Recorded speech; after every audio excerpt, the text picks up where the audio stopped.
can now speak to the Labour MP, Rushanara, who backs Yvette Cooper's amendment, which would hand control over the Brexit process to Parliament, potentially delaying the UK's departure until the end of the year. Hello to you, thanks for joining us. I think you're backing other amendments as well, aren't you?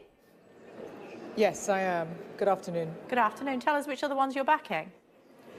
Well, I'm backing the amendment that Dominic Grieve has put down, the cross-party amendment, as well as Jack Dromey and Rachel Reeves' amendments. The thing that these amendments have in common is that we want to see the government rule out no deal. And Yvette Cooper's amendment would be legally binding in terms of providing more time so that we can negotiate a deal that is acceptable to Parliament, as opposed to the Theresa May deal that has failed, and tinkering around with it is not going to work. So the extra time would prevent us from a situation where we face a no-deal scenario. And your own story just earlier on is about the fact that medicine supplies won't come through and people's food prices will go up, and there are huge risks to our economy and jobs. We've already seen that. That's what we're trying to avert, and that's why I'm supporting those amendments. Scare stories say those that are happy for us to leave without a deal.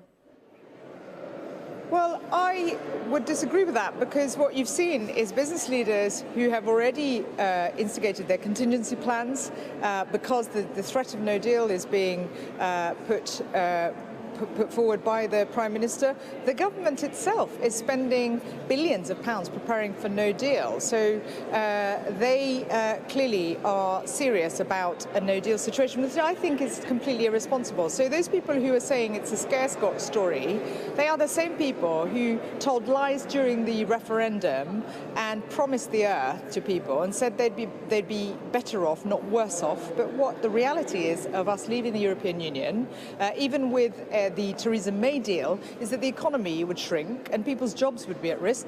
And then with a no deal, it would be catastrophic. Can't do that, then Parliament should be doing that. And that's what we're trying to do today. And that's why I hope MPs from across parties support the Yvette Cooper amendment and the other amendments that rule out no deal and provide some time for us to settle this. House of Commons has been an absolute bun fight for weeks, if not months now. What is the mood in the chamber there?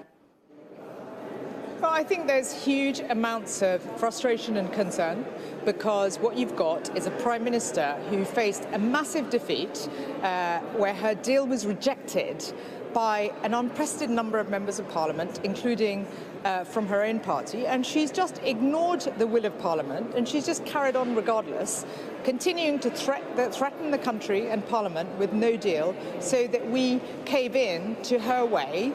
And that is utterly irresponsible. She's committed to spending £4 billion to prepare for no deal, even though this would be devastating for our economy, for our country, for people's jobs and livelihoods. So people are in utter despair, but what MPs won't put up with is being bullied by the Prime Minister and tokenistic gestures offering to speak to people across Parliament and then ignoring them, and then coming up with the same old Maybotic lines that frankly just now fall on deaf ears, because people just think that she is not interested in standing up for the country and making sure that people's jobs and livelihoods are protected. And that's why Parliament and MPs who put those cross-party motions forward, are trying to wrestle back control from the government so that we can try and come up with a compromise. We can only do that by extending the Article 50 period and making sure that we don't face this scenario of no deal at the end of March,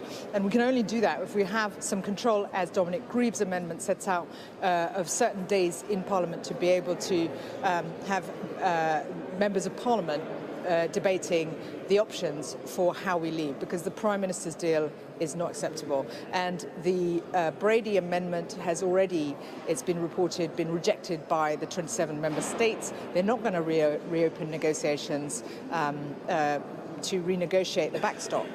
Okay, good to talk to you. Thank you very much indeed for joining us. We appreciate it. I know you need to get back inside and listen to more of the debate. Thanks a lot.